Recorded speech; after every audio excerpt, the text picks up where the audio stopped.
ఇప్పుడు వస్తేప్పుడు మాట్లాడినాం 5 నెలల నుంచి జీతాలు లేవన్నా మాకు గొప్పలు చెప్పుకుంటారన్నది. పేపర్లలో గొప్పలు చెప్పుకుని తప్ప ఏం లేదు. కాంగ్రెస్ పరిపాలించిన రాష్ట్రాలు కానీ బీజేపీ పరిపాలించిన రాష్ట్రాలు కానీ ఏమిట్లా చూసినా కూడా మనకు వాళ్లకు నక్కకు నాగులకు ఉన్న తేడా.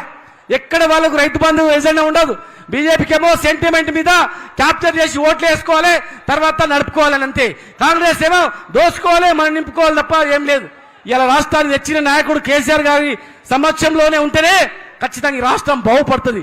కనుక అందరం కూడా మరి ఐక్యమత్యంతో ఉండి మరి గ్రామాన మీరు పోయిన దగ్గర మొత్తం వాళ్ళ ప్రభుత్వ పథకాలు గతంలో పథకాలు చెప్పి ఈ మోసం చేసినటువంటి వాళ్ళని కూడా మోసం చేసినటువంటి అంశాలను కూడా ముందు తీసుకుపోవాలని చెప్పని మరి అందరి కార్మికులను రాంబాబు గారి ఆధ్వర్యంలో ఒక ఐక్యం చేసి ముందుకు నడిపిస్తున్నందుకు ఖచ్చితంగా భవిష్యత్తులో మీకు అందరికీ మేము ఉంటామని చెప్పి హామీ ఇస్తూ మరొకసారి ఈ కార్యక్రమానికి వచ్చినటువంటి గౌరవనీయులు కేటీ రామారావు గారికి హృదయపూర్వకమైనటువంటి కృతజ్ఞత తెలియజేస్తూ జై తెలంగాణ, గట్టిగా జై తెలంగాణ, కేసీఆర్ గారి నాయకత్వం, చేతుల్లో అందరూ కేసీఆర్ గారి నాయకత్వం, కేటీఆర్ గారి నాయకత్వం.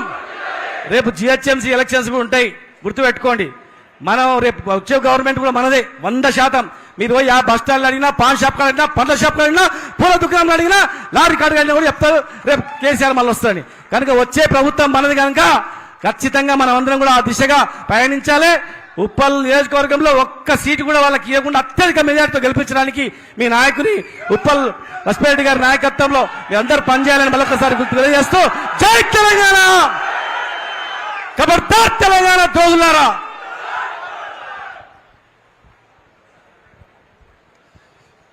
మిత్రులారా, ఇప్పుడు సభ ప్రశాంతంగా ఉంది కాబట్టి కొంచెం మా అమాలి నాయకుల్ని కేటీఆర్ గారి కోసం పరిచయం చేయడానికి ఉట్టిగిన పేర్లు చదువుతారు.